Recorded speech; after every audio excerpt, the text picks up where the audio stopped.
Hey everybody. I want to first of all thank all of you for all your well wishes, whether it be Facebook, Twitter, Instagram, for all the love. And yes, shout out to Kev over on my Twitter. Make sure you send all of our love to your cousin, and you know who that is. He's a minor, so I don't really want to be shouting out names. I It took me all day to compose myself. It's now 12:30 a.m., so top of the morning to everybody. Let's get it. Ryan Upchurch, Behind the Lyrics, Ep.5, White Lightning. I don't have to tell you that I was not first to get this. It was a very hard day. A very, very, very, very, like, infinitely horrible day today. After Screw and Quadeca did their thing, and who else was we did Rap God for Swanky, which I don't remember getting a thank you, Swank. The reason why I didn't do yours, Swanky, is because it said that it could possibly cause epileptic seizures, so I just went with M&M's. So, that's why. And now we come to Upchurch. I did react to his song White Lightning, which was beautiful, of course. And so now this is Behind the Lyrics. I have not seen this. I would not watch this without you guys. I know all of you have already seen it because you guys are so faithful to Mr. Ryan Upchurch, as you should be. So let's see what this is. See what he's talking about.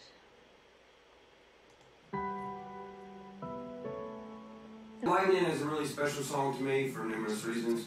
You'll find out why in this video. Hope you enjoy it. Hope you stick around for the next time. I mean Macaulay Culkin for some reason. Okay, so White Lightning we filmed in my backyard at my other house in Cheatham County. And I had bought this car from Rod Run because the car gave me inspiration. It gave me inspiration to dive in a little bit more in depth about myself. And the car was a trusty ass car. It was a 1958 Chevy Biscayne. Brakes sucked ass, didn't have no tag, no nothing. So I was kind of right. I knew that it was from the 50s. That was totally by luck because I knew it was zero about cars. I drove it all the way from Rod Run all the way back home to Cheatham County, and it did not die on me until I got it back to my house and in my backyard. And I thought to myself, I was like, damn it, I just got this fucking car, and now it's fucking broke down. But, I was like, you know what? Fuck it.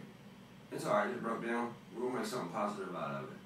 And we're gonna make a song and shoot a music video in it as it sets broke down in my backyard. And that's what we did. I slapped some fucking rims on that sucker, and we shot a video in it broke down in my backyard. Alright, so the song White Lightning starts out, the lyrics say, I ain't no stranger to the rain. I put the sunshine in my gray clouds. Worked hard for where I'm at, so it's easier for me to sleep. Facts. If you work hard, you sleep good. That's the truth. What did that mean to you guys? I'll tell you what this means to me.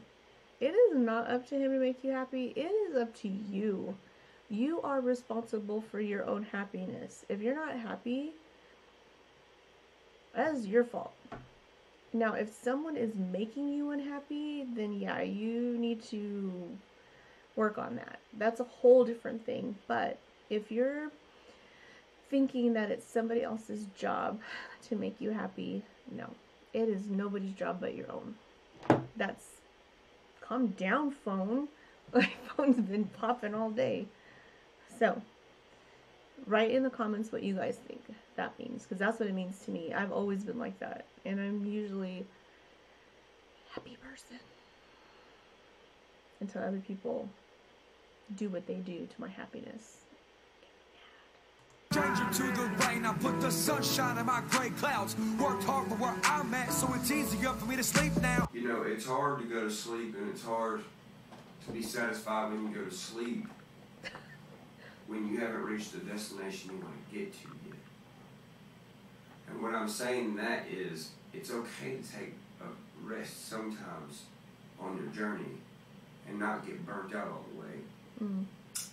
And that's why I said I put the sunshine in my gray clouds. So I find the good in my bad days when most people have bad days and they stay bad. Mm. And I've been guilty of that as well. I've been guilty of not putting... Wait. Wait a minute, okay? I am typically a pretty happy person, but have you guys had these kind of days where it's like, okay, you'll have something bad happen, but you don't let it ruin your day, right? And then you'll keep going, and then something else bad happens, and you're just like, you know what? I don't care. And you keep going, and then something else bad happens, and you're just like, what? Am I cursed? And then, so you keep going, and then, like, oh, I don't know, you'll get a ticket. And then, I don't know, like, you freaking misplaced, like, your favorite shoes or something. That happens to me all the time. And so, you know what I do? I'm like, I can't wait to go home. And then, literally, my luck will change or whatever. But have you ever had one of those days where, like, 10 things in a row will go wrong?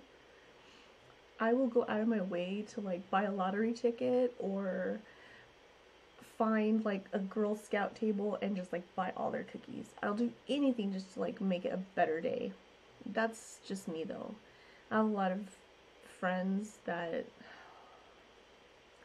you guys know. Putting sunshine in my gray clouds and being pissed off a whole entire day.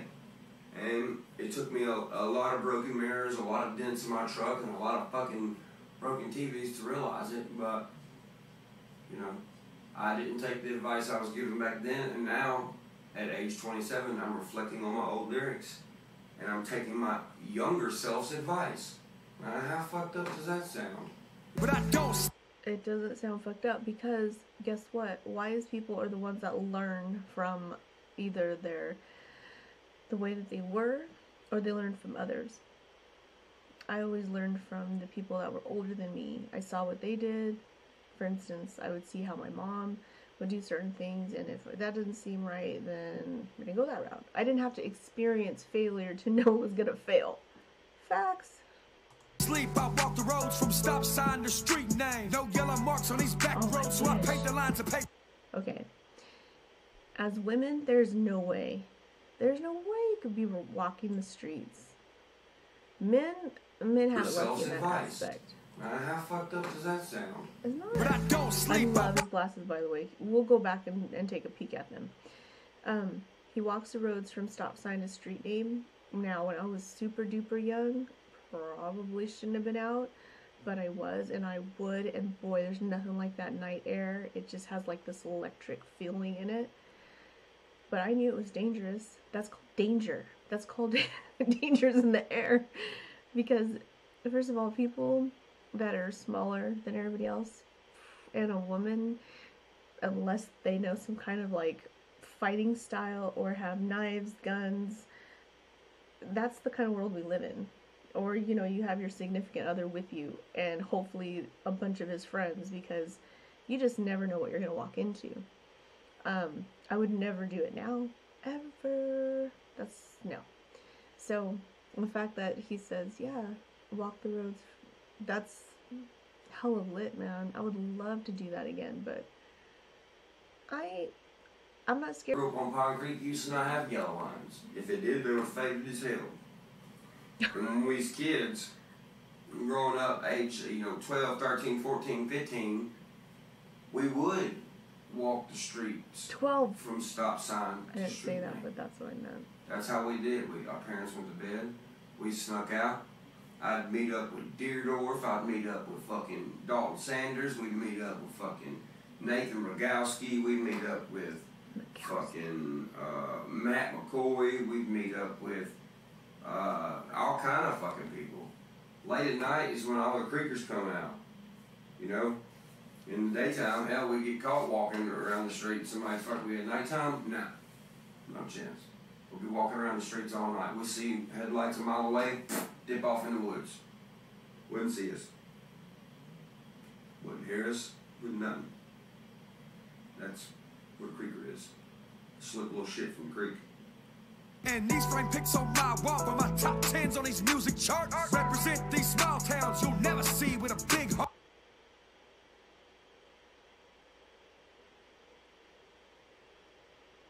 You guys know how I feel about where I don't have really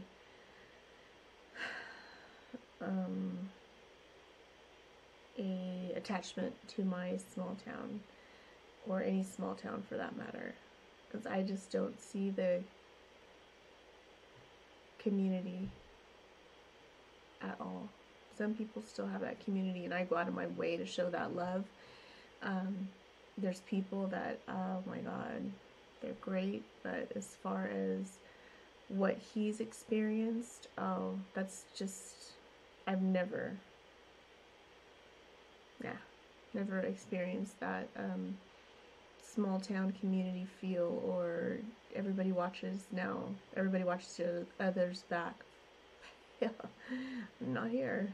Talking about the independent artist, the artist that doesn't want the limelight, they just want to make some music and be themselves and have a cutoff point when they want a cutoff point. They don't want somebody else telling them when they can cut the light off. Motherfucker, that's my light. We'll cut it off when I want to cut it off. Another reason behind that line is I really love where I'm at, and it's obvious. I have a Tennessee flag hanging up. Nice. I got Cheatham County on my chest. I got Chicken Willie over there. I got a Cheatham County flag over there. Got a big old galvanized Tennessee sign over there. Oh, first of all, shout out to his glasses. I love to look at other people's glasses. I don't personally like to wear glasses, but I like to see glasses a good fit on somebody else. Did he say Chicken Willie? Have I seen that? Have you guys had me react to that one yet? Now I'm starting to sound like a reactor. Have you guys had me comment on that? I don't know. Ooh, I wanted to tell you guys. Remember how we talked about the guy that got struck by lightning? Okay, so I went to my Guinness World Book of Records. It's in several of the hospital records for Guinness record. There has been people that have went to the hospital that have been struck by lightning 9 times. There's even a couple who's been struck by lightning together 6 times. Don't ask me what the heck.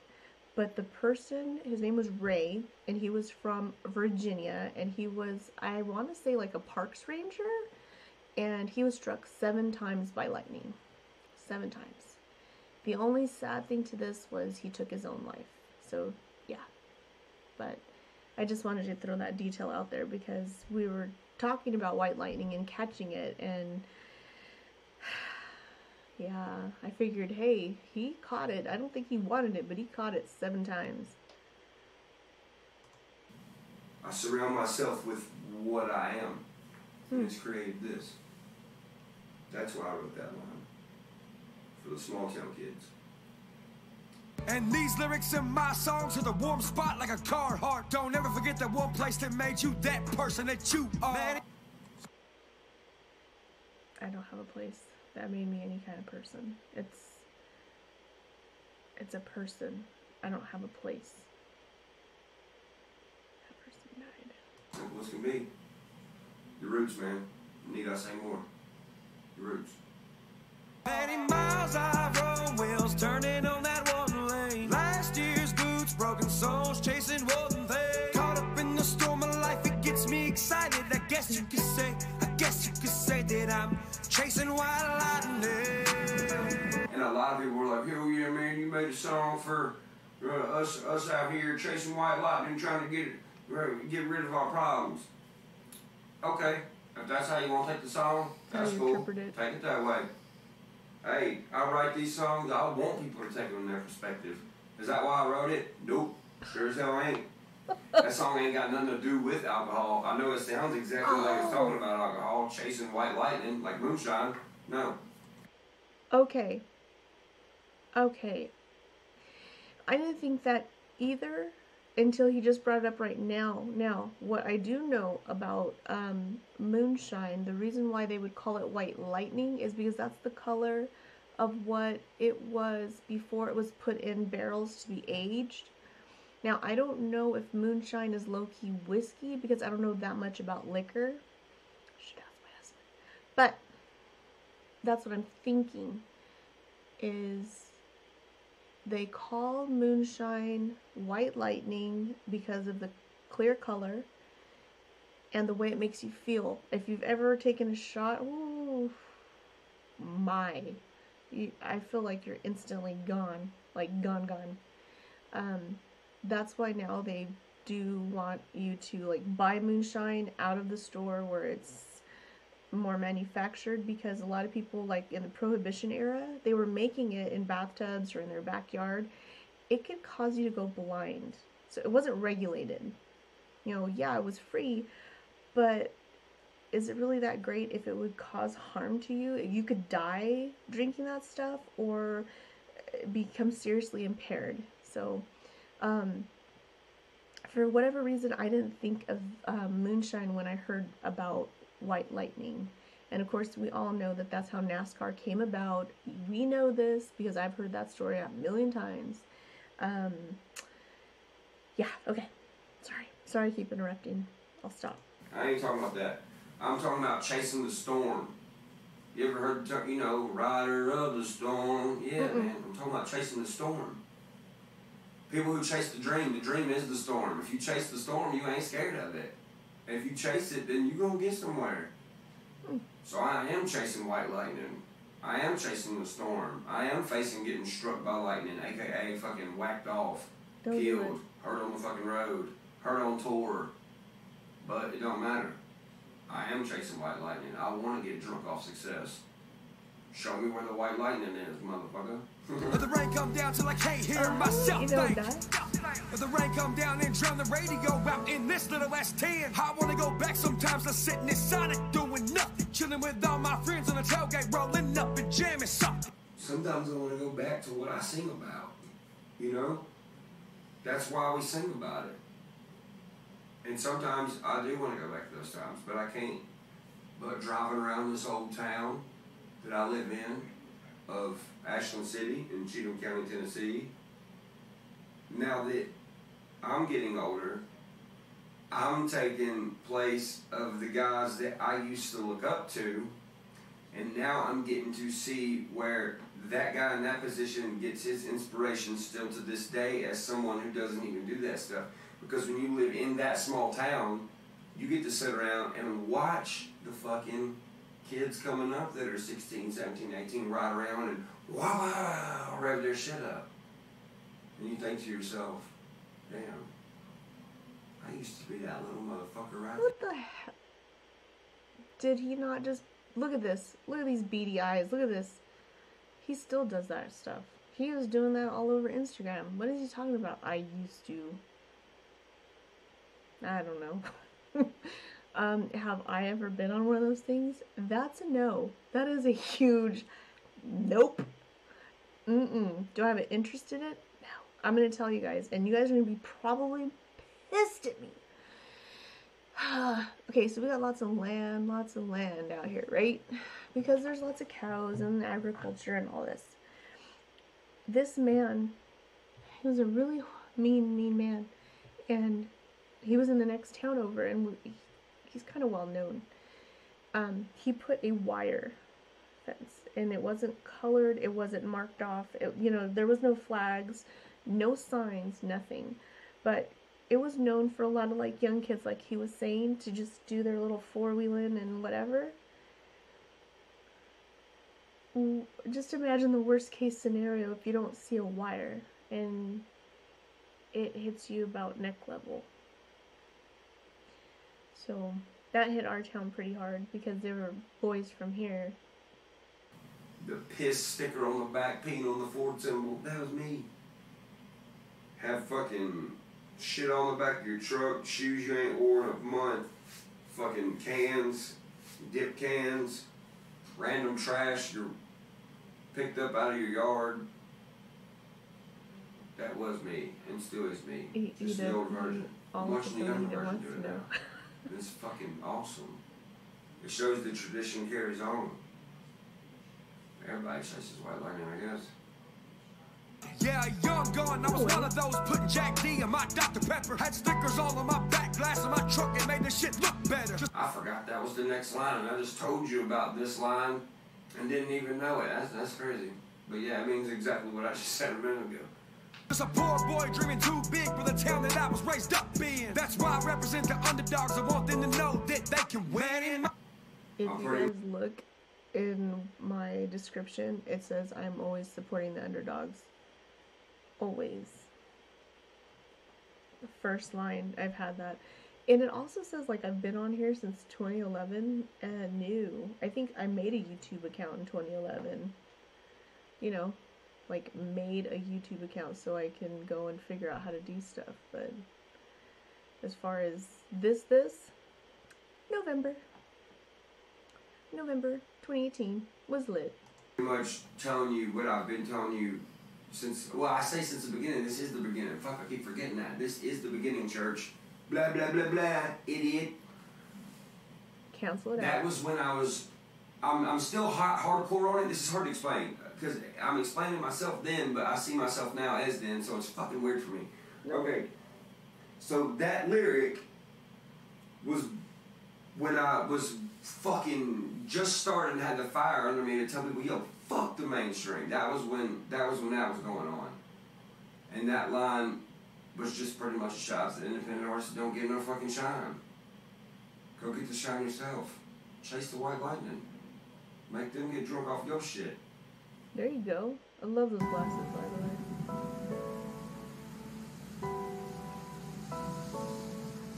By the way,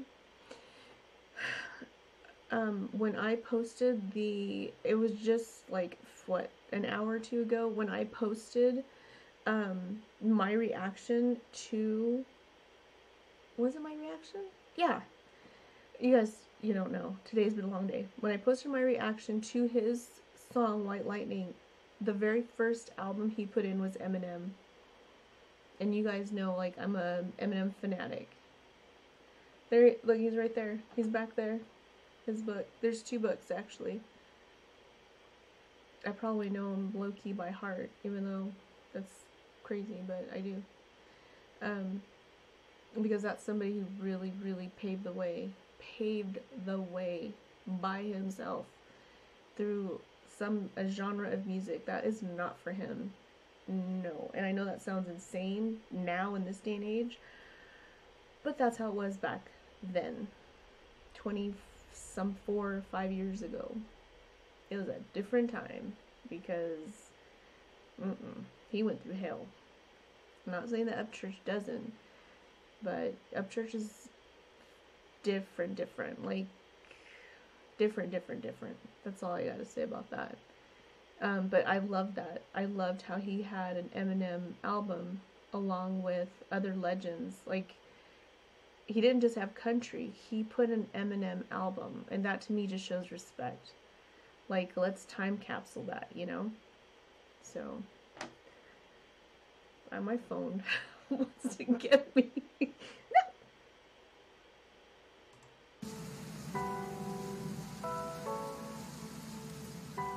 Alright, guys. Fun fact about White Lightning, so check this out. Get it.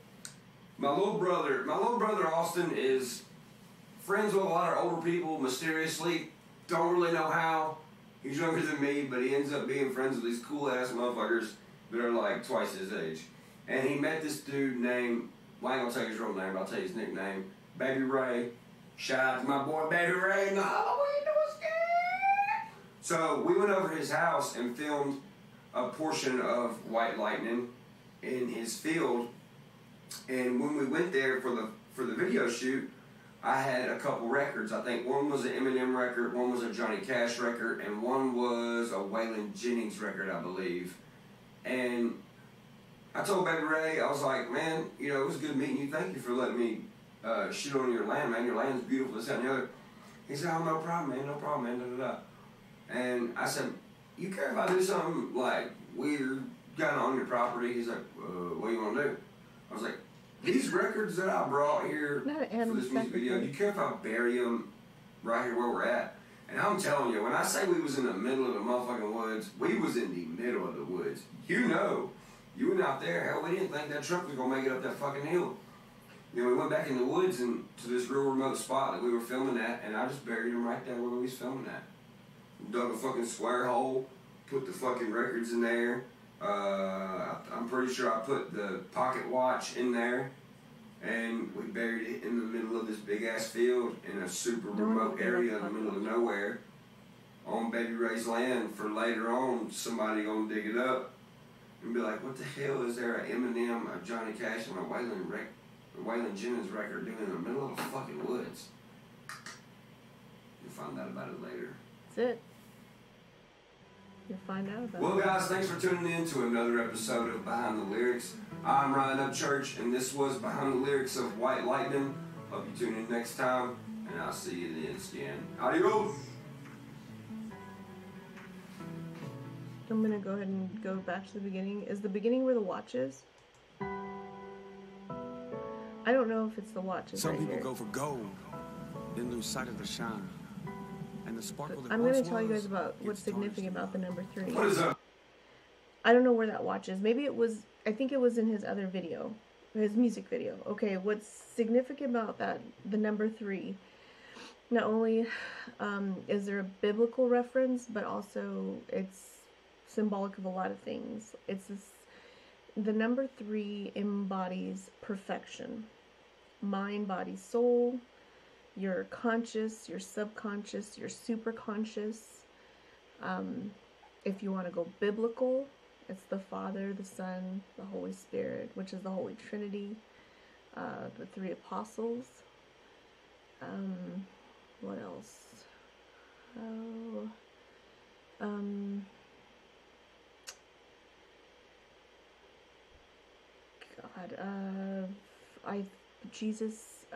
God made the earth on day 3. And that is a huge deal. Humankind, you know, we're gonna live on earth. What else? The number 3, it's a power number. It really is, and it has a lot to do with just that, perfection, and I just can't say that enough. I don't know for people who believe in that, but I know that in the Bible, the number 3, just like the number 7, comes up a lot, and so I just wanted you guys to know that. There you go.